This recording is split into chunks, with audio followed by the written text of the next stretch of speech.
In opposition to the biblical teaching that Christians should observe the creation Sabbath, the seventh day, some men quote the last half of Romans 6:14, which says, "Ye are not under the law, but under grace." But if anyone will read the previous 13 verses, he will see that Paul was writing to new converts to Christianity. Baptized for the remission of sins, they had risen to walk in the newness of life, as the apostle phrases it. And that's in verse 4. "For sin shall not have dominion over you," he said to them, "for ye are not under the law, but under grace." Verse 14.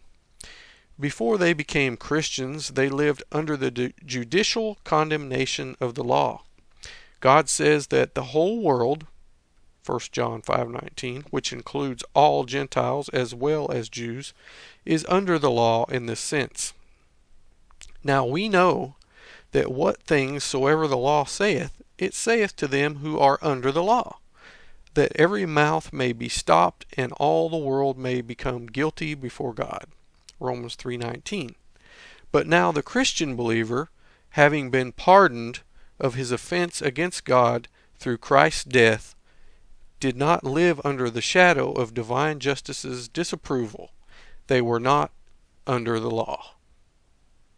Those opposing the Sabbath doctrine also declare that 9 of the 10 commandments have been incorporated into the new covenant.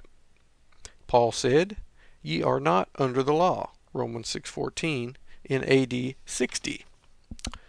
Some 27 years after Christ's death had ratified the new covenant or relationship between God and man.